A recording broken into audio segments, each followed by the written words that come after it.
Good afternoon. Today is the 20th of June and I'm here at St Lawrence Church Hall in Effingham, which is near Guildford, for a classic car show. It's not a particularly big show, but I was invited by my friend Wayne, who also owns a Rover 45 V6, to come along and exhibit our car. Wayne unfortunately can't make it today, so I've had to come on my own. It's not a massive hardship, I don't think. I've actually got a couple of jobs I'm doing in London over the next couple of days, so it actually worked out quite well. So there's not a massive amount of cars here. It's probably the most sort of subdued car show I've ever been to. Or at least we're right at the beginning of it, so maybe some more people turn up. I parked right next to this 1966 Jaguar E-Type 4.2 2+2. Now this is the same colour as the car that I actually filmed on Twin Jacket Reviews in January 2020. I hate to say this, but this car's probably in better condition than the one we filmed. Now the reason for that is because the one that's at New Forest Classic Car Hire, that is deliberately capped a little bit sort of less than concourse, so that people don't actually damage it when they drive it, or at least they can't do too much damage to it. But that is absolutely beautiful, and it has a very useful mirror up there, so you can see where you've been. We've got this bay window Volkswagen. This will be 72, something like that. Yeah, 71, 72 plate. This has got all the sort of period accessories on it. It's had a major restoration, and Porsche 911 Fuchs alloy wheels as well. Just can't believe the standard at which this has been done. It's incredible. Here's another car about the same era, 72, 73 plate on this. I think this might be a 911 2.7 Carrera, but normally they say Carrera on the side of them if they are. I actually don't know what type this is.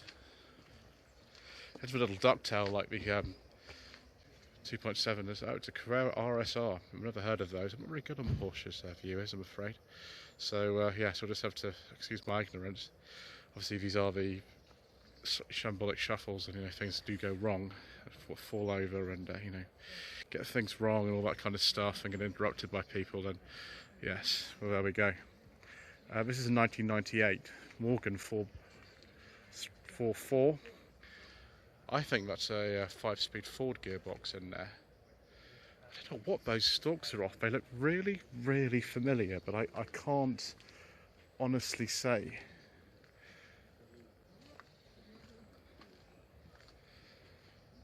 Yeah, it's a 1.8 litre Ford engine in this. But those stalks, I don't think they're off a Ford. I actually don't know what those are off. Please put that in the comments section below. Obviously it's got a beige leather interior, because it's a beige leather interior with real wood and green piping. I don't think I'd ever get an interior colour combination like this that would ever be better. I think at the time you had to wait about 3 years for one of these to be built at the factory, which is in Malvern Link in Worcestershire. And yeah, it's absolutely beautiful. They're not the most comfortable cars in the world. This is a 1930s design, so you can't really expect that, but it's absolutely lovely. Also lovely is this 71, 72 Rover 2000 TC. I think this is the series 1.5 type of P6. This is actually very, very similar to the car that they used in the first series of professionals, which was a 1970 car. This is a slightly later one, so it's got a different grille at the front, and this is it's a manual rather than automatic. Just put that nice and close there so you can see. I do love these cars. Obviously, if you're a fan of the Furious Driving channel, you know that Mr. Richardson actually has 2 of these, but neither of them are in this colour.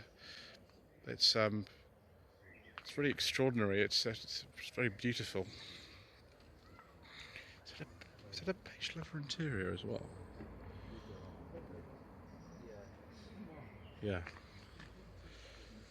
Well, we've got something very special. This is an Alvis. I think it's a 20s Alvis.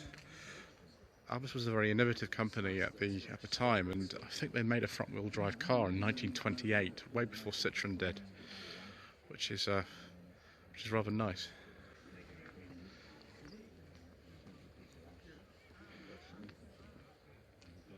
Another Morgan here. It was the first time I think I've seen in a while I've seen two Morgans in the same show. It's 2008. It's a Ford Duratec 3-litre V6 in this. So just call it a roadster. I don't think it's a +4, +8.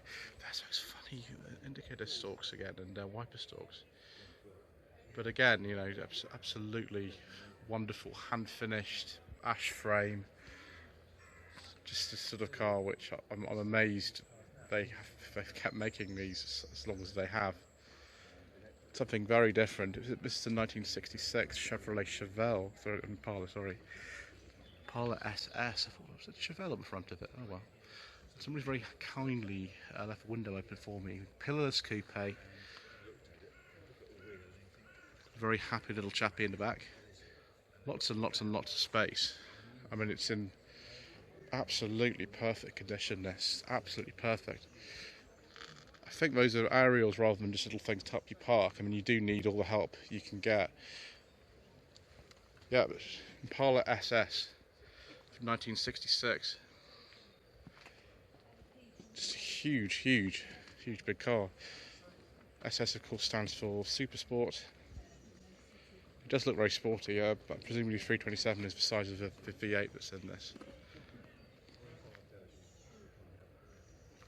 And we have something rather lovely. Mr. Bill from Walls Wheels, I think, is going to enjoy this. This is a 1964 Bradford Morris Mini Cooper S. It's kind of similar to the car that was in Ad Abandonment Lives in 1966. That was also made by Bradford, and this has got electric windows, hence the sort of funny windows in it, because it's got electric windows. There's no if you look just here, there's no handles to the window. At this time in a Mini, you didn't actually get wind out windows. You've got sliding 4.5 windows.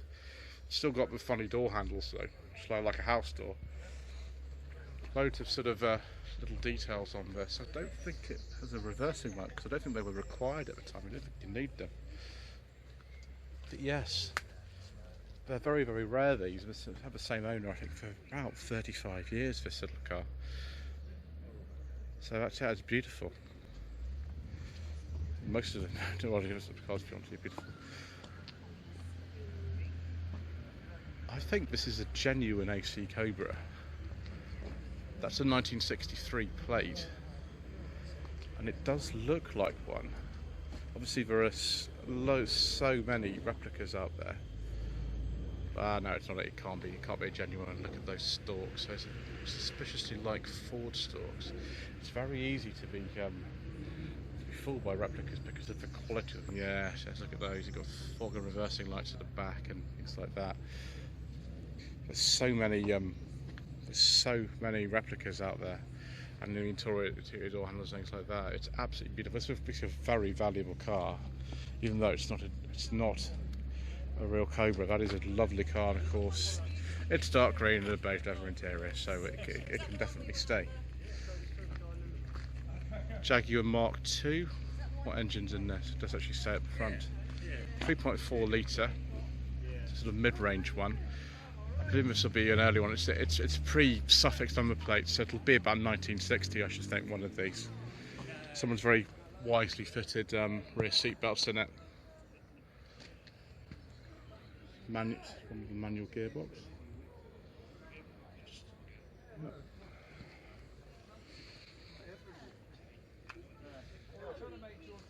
Yeah, this one is definitely a Mark II. We've actually got a Mark 1 over there. This is something I wasn't expecting to see here. I thought I'd have the newest car here, but I don't. There's two cars here, but a newer than mine.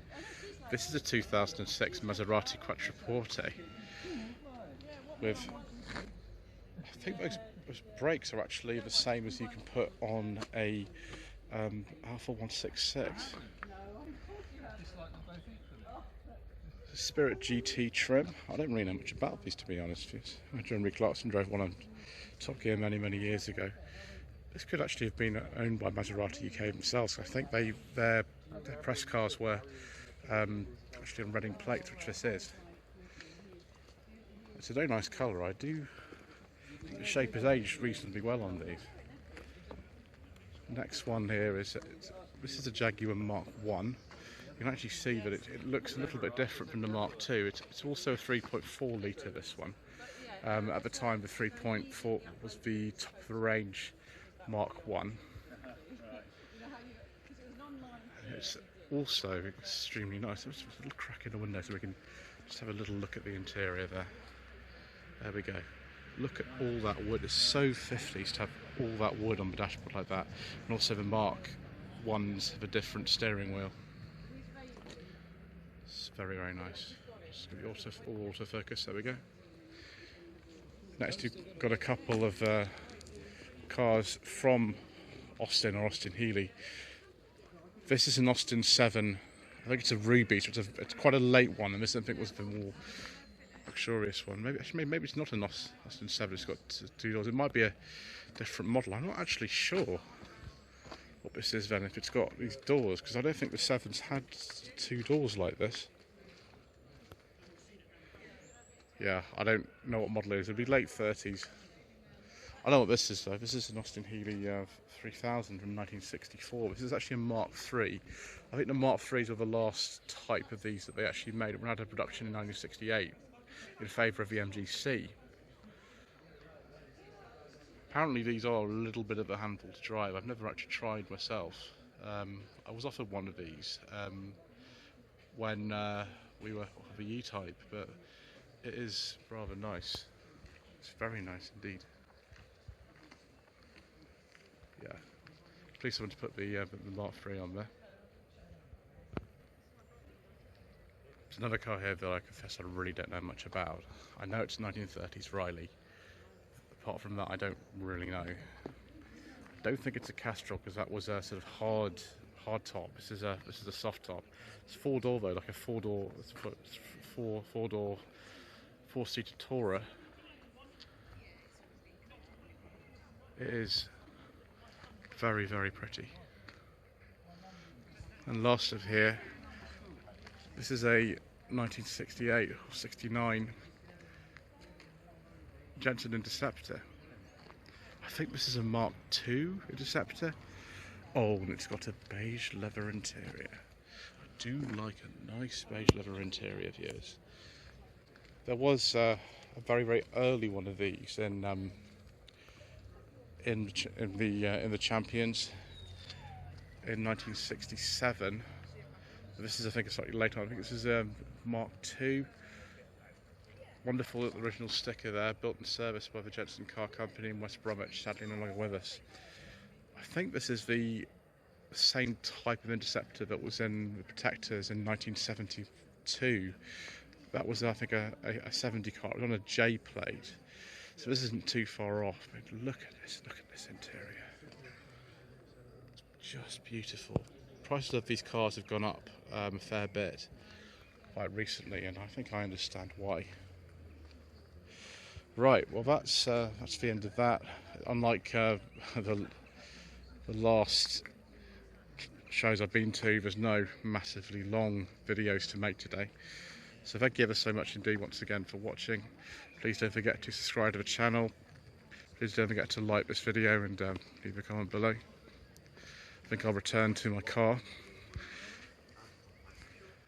Social media links are down below, and don't worry viewers, we've got plenty more shambolic shuffling coming up on the channel very soon indeed. So switch notifications on to be informed of new uploads once you've subscribed.